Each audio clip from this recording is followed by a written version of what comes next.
Mr Barroso, we have enjoyed a series of pantomime exchanges on the euro. Every time I have predicted that a country would need a bailout, you have come back and said, oh no they don't, everything is fine. And now we face the fourth bailout, the second Greek bailout, unless of course today you are going to tell us that is not necessary either. But the question I want to ask you today is perhaps far more serious than anything that has happened in Greece or Ireland or Portugal to date, and it is the real debt crisis, the real sovereign debt crisis that we may face within the next few weeks, and that is the integrity of the European Central Bank itself. Month after month I have warned that you cannot go on buying up vast quantities of your own bad debt. Mr Barroso, do you accept that the finances of the European Central Bank and its integrity is now in a serious and parlous state? No, I do not accept.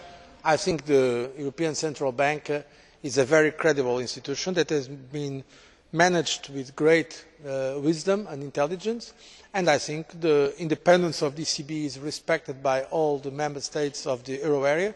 And of course we know that there are some difficulties in the euro area. As I have already said, they are not only difficulties of the euro area, to be fair.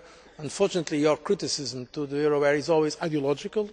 The problems of the debt are not exclusive. The euro area, on average, the debt is lower, for instance, than the debt of Britain, to give an example. But in fact we have different problems because it is the first time we have this kind of monetary union without, of course, some more integrated institutional setting. That is precisely why we are now trying to have a comprehensive response, and the ECB is part of that effort that we are making to give stability, financial stability, to the euro area. Backing up some of my rhetoric, just yesterday the respected think tank Open Europe came out with some figures on this, and it said that of the ECB's exposure, a staggering €190 billion is exposure to the Greek state and Greek banks. Should the ECB see the value of its assets fall by just 4.25%, its entire capital base will be wiped out. Do you accept the findings of Open Europe, or do you go along with Mr Juncker's assertion a couple of weeks ago that with the situation in the euro being as serious as it is, you actually have to lie in public? First of all, I do not lie, and the Commission has always been very consistent in the information we have been giving about all the situations. The situation is difficult. We have said it honestly from the beginning, very clearly, but we do not pretend the situation is a rosy one.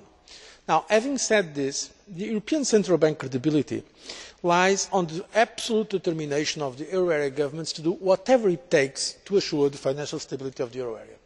And so I have no doubts about the sustainability of the efforts in the euro area and the credibility of the European Central Bank. I have no doubts about the capacity of the European Central Bank to defend the European interests, and also the commitment of the member states of the euro area to provide all the guarantees the European Central Bank needs to fulfil its independent role of our central bank. And in terms of exposure of central banks to debt, I have to tell you there are other central banks in Europe and outside of Europe that are in a much more difficult and vulnerable situation than the European Central Bank. It is a credible, respected, internationally very respected body of the European Union.